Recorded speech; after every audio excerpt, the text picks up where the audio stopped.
You're listening to the Studyclix Podcast, your number one source for junior cycle and leaving cert tips. We make exams easier.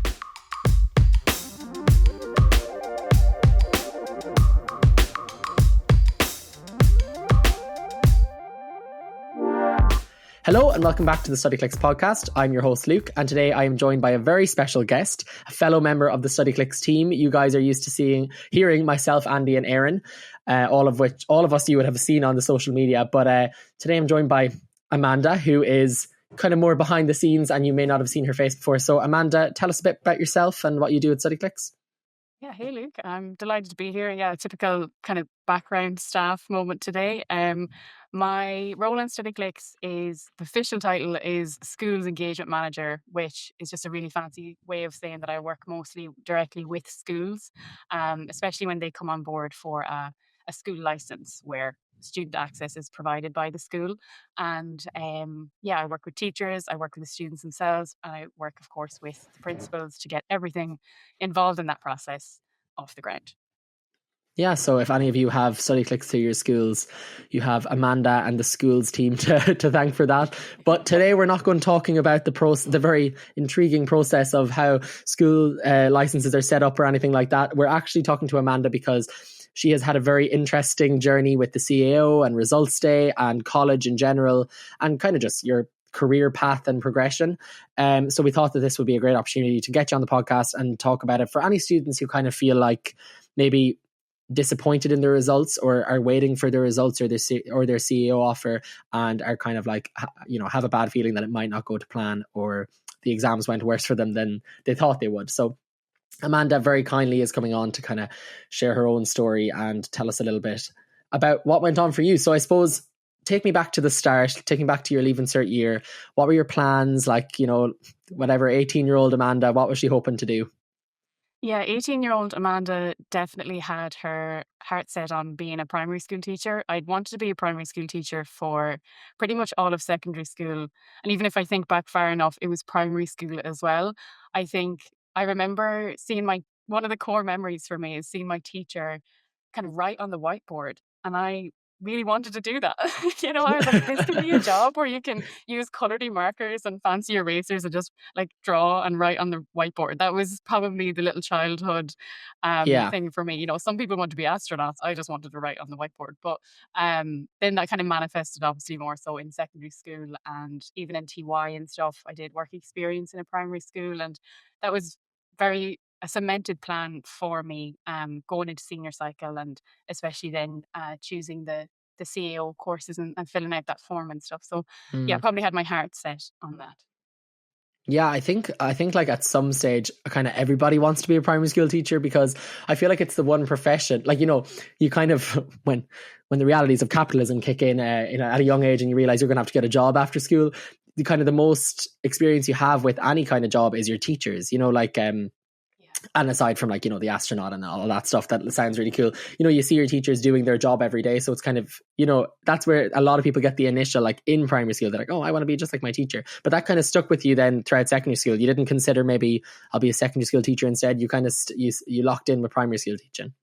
In with primary, yeah. Again, I think it's what you're used to. And I suppose, as you said, we all kind of experience that, maybe thinking about being a teacher just because we're surrounded by teachers and we're in school all of the time. But it definitely stayed in primary, and I didn't maybe acknowledge it at the time, but in hindsight, and of course, I feel like I'll be saying in hindsight a lot today because hindsight is a great thing. But I think because I had expressed interest in teaching and just the world of education, I was kind of guided towards primary quite naturally, because I suppose the experience of becoming an experience of becoming a primary school teacher at third level is just straight in, do a 4-year course and you're qualified. You can go to the likes of the teacher training colleges that facilitate exactly that. So certainly from a kind of in fifth year, like late TY into fifth year, when you start thinking about those things, that kind of seemed like the most straightforward path to achieving what I wanted. So there wasn't much room really for other considerations until later, of course. Yeah, it definitely is. Those kind of courses are quite attractive in the sense that after the end of the 4 years, you come out and you are a blank. Like, you know, you are a primary school teacher, you are a physio. Those kind of ones that aren't as like open ended. I think oftentimes when you're in fifth and sixth year are kind of the most attractive to students. So obviously your heart was kind of set on primary teaching at the time in school. Was that feasible for you? Like, you know, in terms of points, would it have been a bit of a reach? Like, did you kind of think, okay, I'm going to have to really knuckle down to get these points, or was it kind of realistic? I think definitely I thought it was realistic. You know, I didn't have any reason to believe that it wasn't. I had known people that had gone on in to become primary school teachers, and, you know, there was a few other people in my year that wanted to be the same. And it seemed very achievable to me at that time. I suppose my one apprehension was you had to get like a certain result in Irish and stuff like that. Like back then, I'm kind of revealing my age now a bit as well, but in my day, it was A, B's, and C's. So you had to get the C1 as a minimum in Irish, and that I was probably a little bit nervous about that. But again, I did everything I could do to try achieve that, and went to the Gaeltacht and all those things. So yeah, it definitely seemed in reach. Okay, so then I suppose we've been setting it up for what's to come here, but it didn't go your way in the end on result. Did you kind of know when you were sitting the exams that maybe this wasn't going to plan, or was it a shock to you on results day when maybe you got some less points than you thought you would? Yeah, I think a bit of both. Like, definitely looking back on the exam experience itself, you know, my timetable went away where my exams were over really quick, like almost over just as quick as they started. Mm, So it was all a bit of a blur. But I remember at the time feeling like it was going well, or it was going as well as I wanted it. I didn't really have any exams or moments where I felt, okay, that was a bad paper, or I didn't write enough, or I got caught with time. I felt like all the preparation and all the effort I had put in, you know, paid off at least for that experience. Now, definitely as well, actually in the exams, I remember just really wanting to get them over with. Like that was a huge thing at that time. I suppose I was so like the word nowadays that wasn't used maybe so much back then either was like I was probably yeah, burnt out by the process. Like I was just exhausted by yeah, thinking about the exams, preparing for them. I had made it such a huge part of my personality, and everything about me was about the Leaving Cert up that time. And, you know, every waking hour was spent preparing for it. And at the time, we didn't have things like the Studyclix podcast to inspire yeah. us to, you know, take breaks and like However structure our did you days. live? And yeah, I know, you know. So it wasn't as kind of openly talked about the concept of burning yourself out by kind of overdoing it, especially in that window between mocks and the exams themselves. Um, so when it actually came to the time of doing the exams, I found it's funny to say, but I found myself being quite bored with the material and bored with the Mm, process. Like I was so kind of sick of it that maybe that um, played a factor as well. In that, again, I never thought that there was a question or a topic that tripped me up or caught me by surprise. But, you know, obviously I didn't get to look in full detail of my results and my like graded scripts and stuff, but you know, there probably is a little bit of fatigue to be found in those responses and where I dropped marks unnecessarily just because I was so over it by that time. But in saying that as well, I thought they went well. I was happy with it, relieved to have it over, and you know, spent the summer planning on becoming a primary teacher and heading off mm, to you know the colleges that would achieve that for me. You know, earlier in the year I'd been to open days and stuff for all the primary teaching colleges in Dublin, and I was, you know, scoping my accommodation options and all these things. I just there was no part of me that thought it wouldn't happen. And then results day came. You know, I was like, excited and nervous. You know, the typical feelings. And I went up to the school to get the envelope of results, and I very quickly kind of went away by myself. Like I wasn't a fan of opening up in a group or like experiencing mm, that as in public or anything. I remember I walked out the door of the school, turned the corner, and lifted the cert out of the envelope, and at just a quick glance, I saw C's and D's, which was mm, such a shock. I didn't expect A's. I was never really a consistently A student.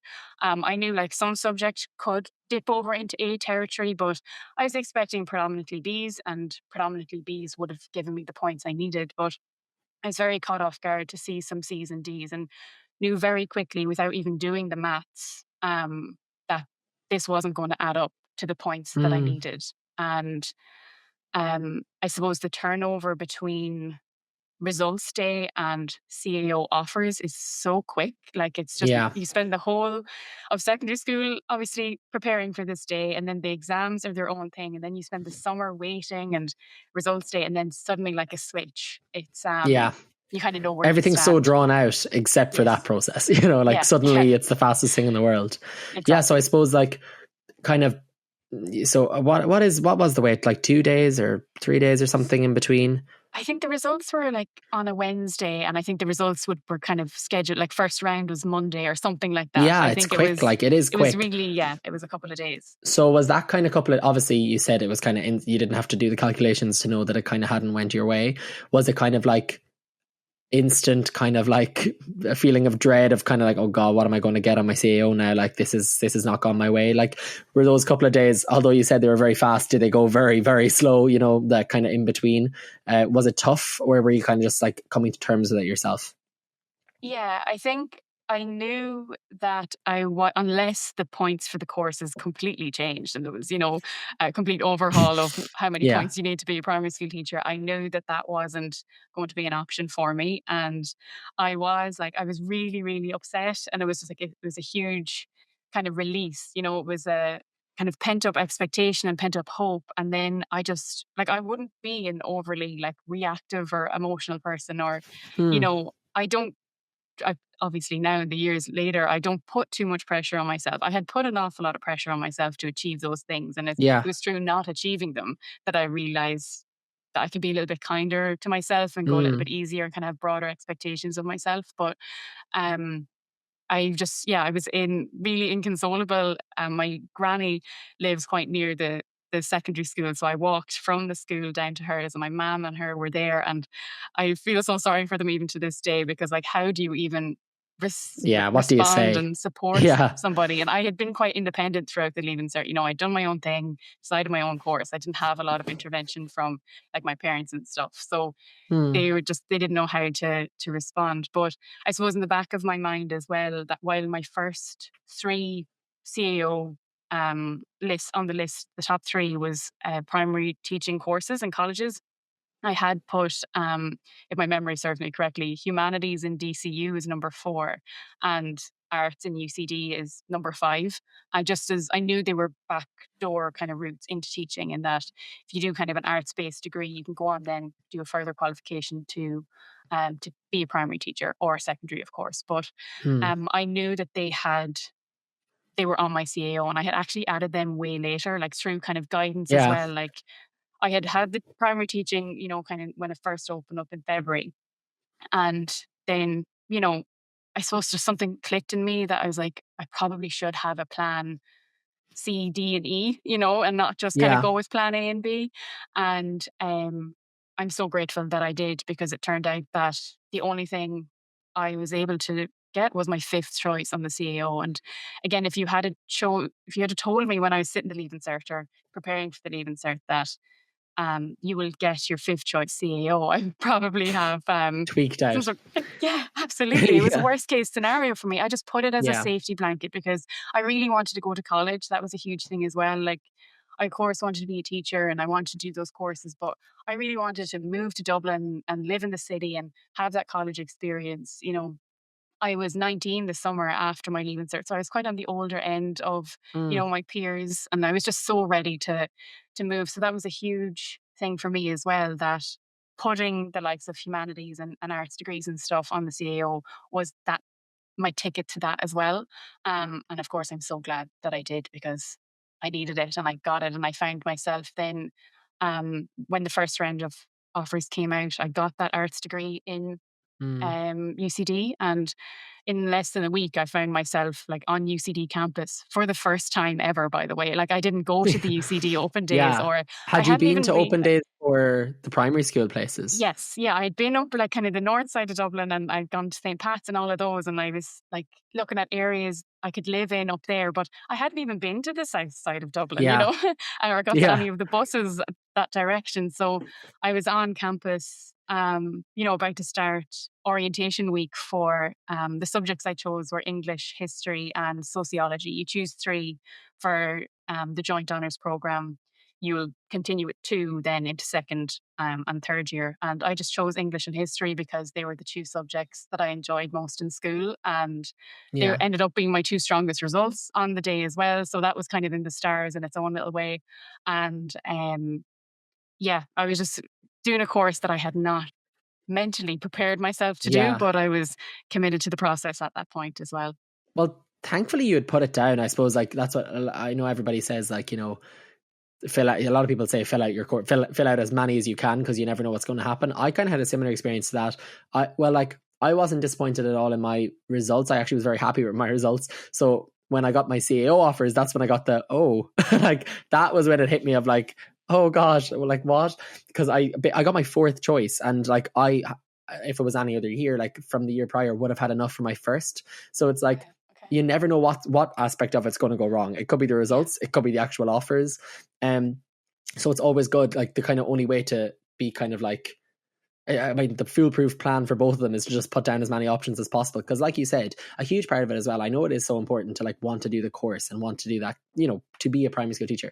But like, I really wanted to go to college too. Like I really wanted to like have that college experience, and like no matter what the course was, I'm sure I could like have found my way, done a master's or something. I kind of was just really like itching to go to college. Obviously it's not for everybody, but I just knew it was for me. So like I was like, get me there. So you mentioned then that you ended up taking the offer that you were given.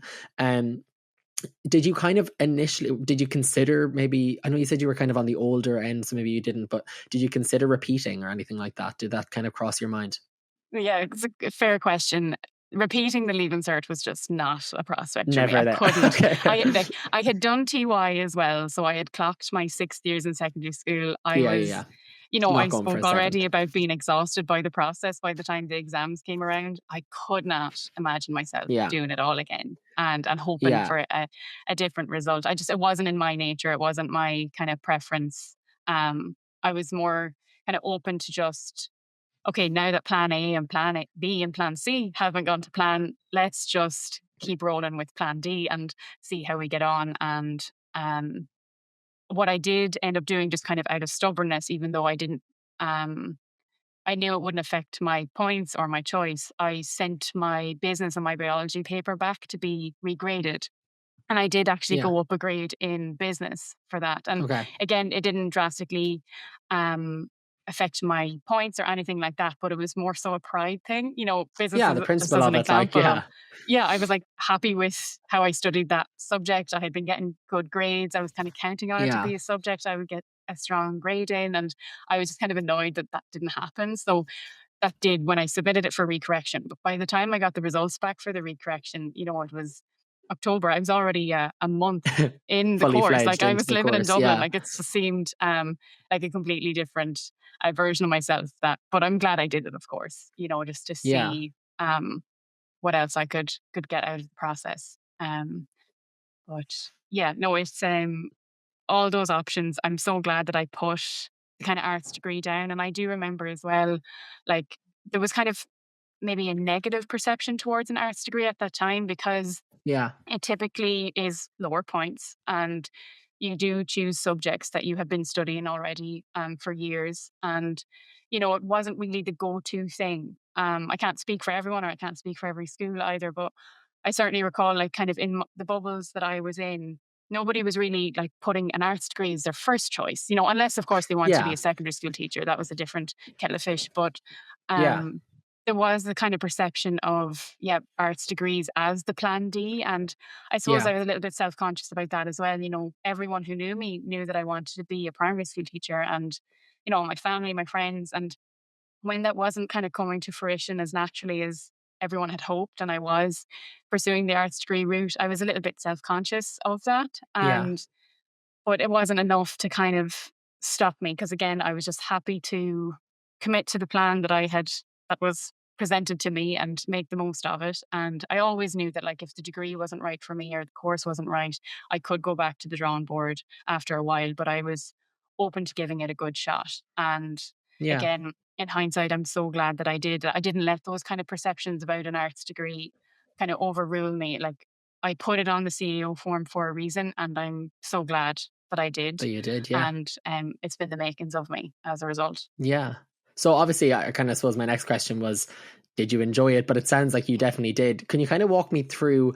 I know you kind of briefly touched on it. So you go in studying 3 and then it goes down to 2, or Yeah. I don't, I kind of, I'm just, I think a lot of colleges, and from year to year, it kind of changes how it all works. Yeah, of It course. kind of depends. But what was the process like for you? And kind of while you were going through it, how did you feel about, it? Like, were you enjoying it the whole way along, or was it kind of something that you preferred the end rather than the start? Yeah, I went straight in. Like, I always loved English, so that was a natural kind of affection for me. I was more than happy to be walking the halls of the School of English in UCD. Mm, History was a natural second for me because of how I enjoy the subject in school, and sociology just as on the list of subjects that were available to choose for the joint honors program. That really appealed to me. I was kind yeah, of like, yeah, it just sounded really interesting. And then while I was in on the course, I suppose I think an important thing to note as well, like in my process, I was about a month in the course when I totally put a pin in the idea of being a primary school teacher. I don't know, it was like left the process of the Leaving Cert and the secondary school environment, and very quickly realized I was like, I actually don't want to be a primary teacher. And maybe I had built up a little bit of a hostility around like not yeah, getting it when I really wanted it. And yeah. that was probably a factor. But I said, look, here I am now. I'm in this degree. I'm studying English and history. I might as well be a secondary school teacher. At the end of the day, I'll Okay, still switching get it to up. write. Yeah, I'll still get to write on the whiteboard as a secondary school teacher. So, yeah, um, exactly. and so I pursued that. And I obviously knew when you go into second year, you drop one of your subjects. So sociology was kind of on the way out.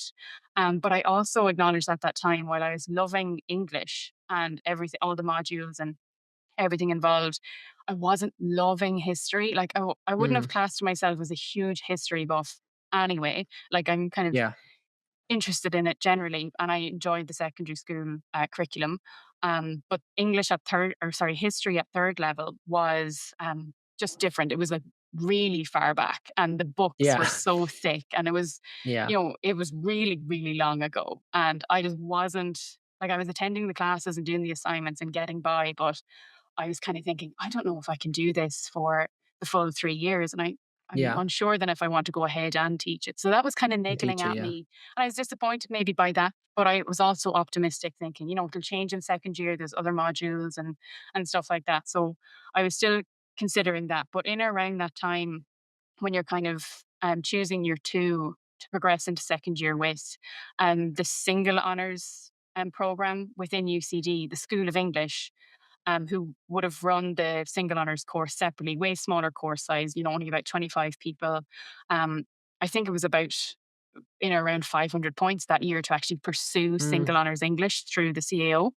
Um, the School of English did a call out just to say that due to some like capacity and things, that they are open to having joint honours students join the single honours program. And you just had to fill out an application form and I think kind of like write a short little personal statement about why you want to yeah, pursue English as a single honours. And I said, why not? What's another application at this point? I'll put myself out yeah, there. And if it's meant for me, it won't pass me by. Like, that is such a huge mantra of mine, both like yeah, personally, but professionally, and in the years since college and school and stuff, what's for you will not pass you by. So yeah, just put yourself out there, and if it's meant for you, it'll come. But so I did that, and I actually ended up getting accepted into the single honours program. So by August of the following year, second year, I was so far from being a primary school teacher, and I wasn't even going to be an English and history secondary school teacher at this point. I was just sitting in the English single honours course. Now,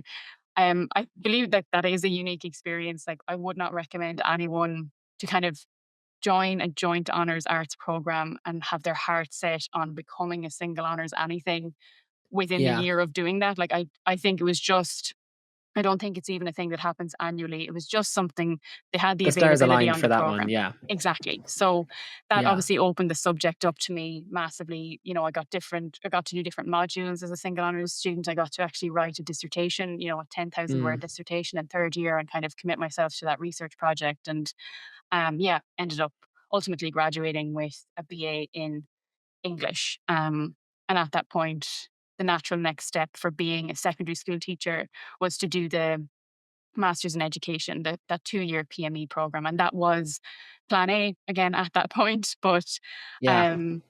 I'm still not a secondary school teacher so, Yeah. either. I, So I suppose that's what like is interesting to me. It's like you said that the thing that was most attractive to you in fifth and sixth year was the fact that you're going to leave college in 4 years' time and be a primary school teacher. Like it's like a, how was the kind of like the mental switch when you were studying, even like first was your course 3 or 4 years long in 3 years. UCD? Yeah, I could 3 years. have done an Erasmus, but I didn't. Yeah. So if you did so for those 3 years, I think like you said, after a month, you realized, your lifelong dream of being a primary teacher, you weren't that actually interested in, which I kind of want to come back to and talk a bit about kind of how you can really think you want something and then realize you don't. But like, I suppose, how was that kind of switch from knowing exactly what you thought you were going to be to like being actually in the course and like closer to the end product and still kind of being like, will I, will I, won't I? I'm like studying English now. I gave up the history, so maybe I don't want to be a history teacher, kind of like, did you find that that's kind of something that came with age, or was it because you had already been like disappointed and you didn't want to put all your eggs in one basket? Like, kind of talk me through how you kind of switched your mindset. Well, I definitely think the disappointment of not getting primary teaching the first time played a factor. I was like, okay, then like if you don't want me, I don't want you kind of thing. I Yeah. was maybe a little bit stubborn in that way. But again, I respect that a huge part of me wanted that and I was still fully open to pursuing it. But I think what really contributed was starting to study English at third level opened me up to the subject more than ever before. And I started Yeah. engaging with topics and authors and genres within English that secondary school didn't give me the option to. And so I hadn't been exposed to the subject to this level before. And I was really loving it and I was really enjoying it. And I started to kind of paint this image for myself of maybe I'll just be an English secondary school teacher and I'll make English really fun and accessible. And I'll be I'll be like some of the brilliant English teachers I had that made me have such a grow for the subject in this way. Yeah. And that's what kind of flipped the switch. Primary wasn't going to really give me that. Again, I was still respecting the part of myself that like the sound of being a primary school teacher and like teaching those fundamental skills that are involved in being a primary teacher. But because I was really enjoying my engagement with English as a subject, I could start to see myself in an English second level classroom really naturally. Yeah. And then I suppose you aren't in an English secondary level classroom. Like, at what point then was it kind of towards the end of the course that you thought maybe, or was it kind of a thing of you said, oh, I might come back to it and then never did, or like realize maybe you didn't want to, or you'd prefer to like progress your career in another direction? Or was it that you decided by the end of it that it wasn't going to be for you? Yeah, as I said, you would have needed to do the PME to become an actual secondary school teacher. So that was looking ahead into a 2 years master's, like it's a postgraduate qualification. So, two main things contributed to me not going straight into that. There was that natural desire to just like not be a student for a little while. Yeah. I'd gone straight from secondary school, 3-year course. I found it really hard to just like keep going with that. And then financial, of course, was another thing. Like, Yeah. it's a postgraduate degree, so there's no like grant assistance and stuff like that. So Yeah, it's more expensive in general, I think, isn't it? The actual yeah, year is more expensive. exactly. So that kind of put me off, or at least thought, not right now. I'll take a Yeah. break for a couple of years. I'll save. I'll see the world, and I'll come back to it. And admittedly, it's kind of still labeled as something like that. It's like almost 6-7 years, whatever it is, since I graduated from university. It's still labeled as that thing I might come back to. Yeah. So So never it's say still never something in you'd be that sense. interested in. Yeah, for Yeah. sure. But what I did do that kind of scratched that immediate itch of like wanting to be a teacher, like, through this entire time, I still want to teach. That's a fundamental part of me. And what kind of provided that to me in a quicker way was doing a CELTA qualification. So a lot of people might not actually be familiar with a CELTA qualification, but they would be more familiar with TEFL. This Yeah. qualification that you need to teach English as a foreign language. The difference between CELTA and TEFL is probably a natural question, but the core difference is a CELTA qualification is an in-person kind of intensive 4-week course that involves like observed teaching practice and loads of assessments, and you build this kind of portfolio of of assignments and stuff like that. And you have that cert. It's actually powered by kind of Cambridge University in that way. The C in CELTA is Cambridge. Okay. Where TEFL is kind of, it's an online capacity. It doesn't, if you can do it over the course of a year, 2 years. It's the similar type of qualification, but the CELTA really appealed to me because, it was kind of a straight in 4-week commit yourself. I really like the idea of doing the teaching practice in person and actually have that being observed and graded because, Yeah. all the while wanting to be a teacher, I hadn't stood in top of the classroom. I hadn't been in that position, and I was really excited by the opportunity to do that. So I did that course quite soon after the June, like following finishing college in May. And that then qualified me to teach English as a language, both in Ireland and abroad. And that's exactly what I did for a couple of years up until COVID. So I, that just ticked so many boxes for me. I got to write on the whiteboard. I got to, I planned the lessons. I taught both teenagers and adults during that time. I loved working with both. I got to experience everything about teaching that I always wanted to experience. Obviously, I was teaching the English language, and with that, I was teaching myself the English language, learning things about English grammar and, kind of things that you don't learn in school when it comes to grammar. Like teaching that to myself was kind of fun, and then ultimately teaching it to other people, and everything involved with that world of English as a language ticked so many boxes for me and opened so many doors as well. So that's what I did for a while. And then up until COVID, I kind of stopped that. COVID kind of put a natural pause on that sector. And then I was kind of open to exploring other careers and other options. And that's when I thought to myself, like, what can a girl with an English degree and some teaching experiences, English as a foreign language, do? If I don't want to teach it, or I'm not ready to go into that master's that I mentioned, what can I do with myself? But I was still very passionate about working in the education sector. And that was kind of a fundamental for me. So I said, if I have that kind of affection for the sector, I'm sure I'll find something. And that's what I've done. So I've worked with in the education technology sector for the last few years, obviously most recently at Studyclix, but other companies as well. So still getting to use my passion for education, but just in so many different ways. Yeah, and it's I find it really interesting. I think your whole story is really interesting. But like the initial kind of feeling of wanting to be a primary school teacher, while you said that, like, that kind of ran out quick after, the disappointment, and then you decided yourself, that kind of theme of education and like wanting to, help people in that way and maybe write on the whiteboard, that's kind of continued all through kind of like your professional career. Like even in the job that you're doing now, you're still working every day with like teachers and principals and schools, and you give seminars as well. Actually, some of you might know Amanda from some seminars given to, like, don't you do the student seminars as well? The student trainings in schools and the teacher trainings. Amanda may have been up on your whiteboard at some point giving you a training, but like you kind of still have that. You actually become the whiteboard. you're literally up on the projector. That's full circle moment. Yeah, brilliant. But like, do you know what I mean? Like you still kind of have that like passion for education, and you didn't lose that just because of that initial disappointment, or because like you said, there were reasons that you couldn't like immediately do the masters. That still didn't knock it out of you. You did the CELTA CELTA qualification too, so you kind of scratched that itch. So it's like, it's really refreshing to see that like you did kind of in a roundabout way get somewhere similar to what you were trying to get, even with the disappointment and stuff like that. I think as well, it's like really valuable. I think you hear these stories all of the time of like, somebody maybe that wanted to do nursing or even like kind of other types of medicine or kind of like in the medical field. They will have maybe not done as well in their leaving cert as they hoped. They'll do a PLC. They'll get the kind of, people talk about the back door into it. So I feel like your story is kind of an example of like, you didn't get the results you wanted, but you also didn't take a backdoor into what you initially wanted either. Like it's not, this would have been interesting if you had said like, oh yeah, I did this, then I did the arts degree, and then I did do, is it the HDIP? What's it called? The like in primary teaching. It used to be called the HDIP, and then it's still a professional master's in education, but you can do it for primary or secondary.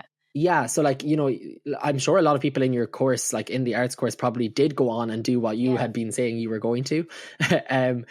but I like that you didn't. You know what I mean? Like, I just think that makes it interesting, because I think people will listen to something like this after they get the results and realize, okay, maybe say, for example, they want to do primary school teaching in Mary I, they don't get it. Everyone's saying, grand, just do the arts way. But kind of sometimes that can actually put you off to the point that you're like, oh, but I don't want it. Like you said, like, well, maybe I don't want to be a primary school teacher.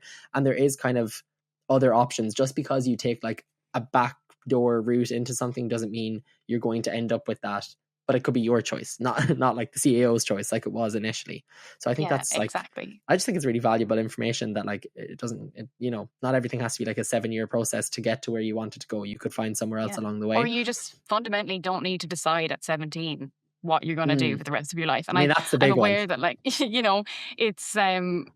I'm conscious of sounding cliche and stuff, because like, especially people who did their Leaving Cert this year and are waiting on offers and will go through this exact process, whether they're happy with the outcome or not, they're going to have so many people around them telling them that, like, it's not the be all and end all. And they'll say what's for you won't pass you. And it'll just be so full of cliches.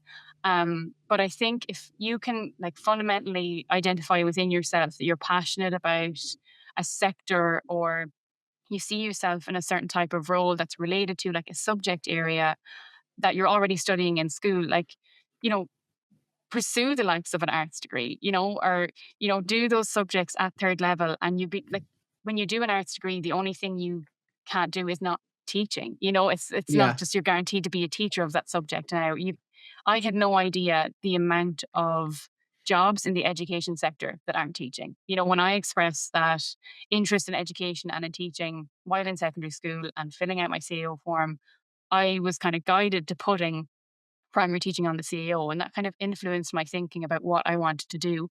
I had no idea that there's so many companies, there's so many branches off the sector, there's so many things that you can do within just education as an example, but the same applies to any sector that will fulfill you in the same way and in ways that you don't realize when you are a Leaving Cert student. And, I labeled myself as somebody who wanted to be a teacher such a long time ago. I've done versions of teaching, of course, but the consistent throughout all of that for me was the education sector and working with schools and teachers and being in this bubble. And I've kind of rinsed everything I can out of that desire and that passion to work in that sector and I still haven't been in a primary or a secondary school classroom as a professional teacher, but I feel fulfilled regardless of that, Yeah. I think a lot of like you said, kind of the more obvious jobs are like primary teacher, secondary teacher, nurse, doctor, lawyer, all these kind of things. Whereas like actually within those, there's like, like you said, the easiest thing for you to say was like, oh yeah, primary school teacher, because I want to do that. But really like it was more of an education thing. And you kind of have to delve into that, and doing the arts degree kind of gives you an opportunity like to do that.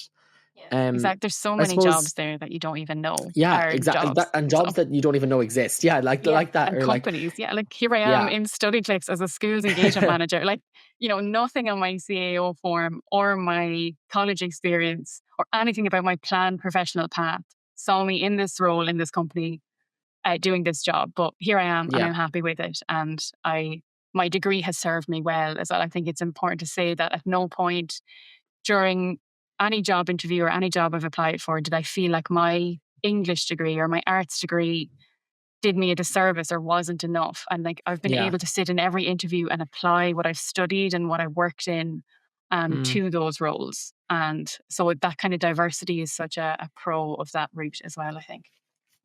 Yeah, and a lot of places, like a lot of applications for things, they just require that you have a degree of some sort, because I think above all else, I think I mentioned this in a previous podcast with Donica, a guidance counsellor, but it's kind of just proof that you committed to something for 3 or 4 years.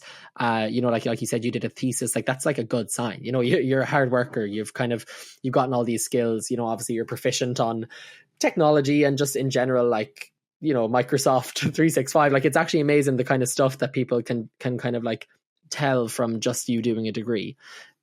So yeah, I just think any kind of degree is great for that. But I suppose if you had to give some advice to somebody listening to this, they might be like crying or like they could just be like really nervous for the results. If you could give just a couple of words of wisdom on like people who are worried about their CAO choices or not getting what they wanted, what would you say? I think you've covered most of it, but just to kind of like wrap it up, I guess.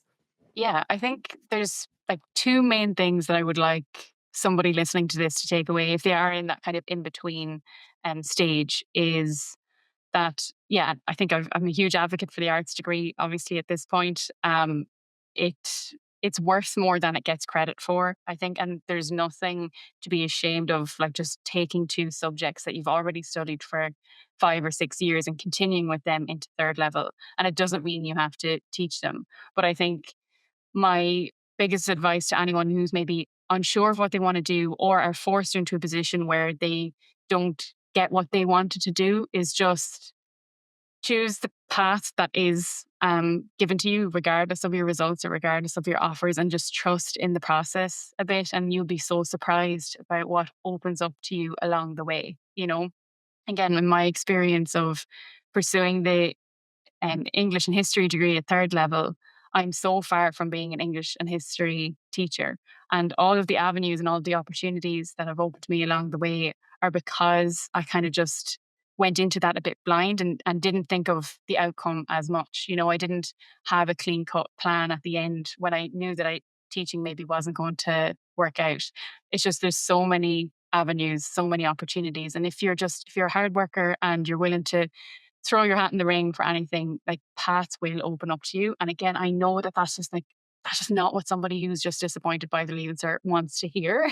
And there's somebody who's in that position that I was in, like having a meltdown over my results and thinking it's an absolute disaster that I can't be a primary teacher. But just take it from me at this point that I'm going to say it again. I think it's the third time I've said it now. What's for you will not pass you by, my friend. Yeah, so, there's a reason everybody says it all the time. Like, it is just true. So true. It's so annoyingly true. And I can apply it to so many areas of my life. But yeah, trust the process, which is so cliche, but do it anyway. Yeah, no, Amanda, honestly, thank you so much for coming on and sharing your wisdom. Honestly, I just thought that was so interesting and kind of a very different like point of view to what we're used to kind of hearing.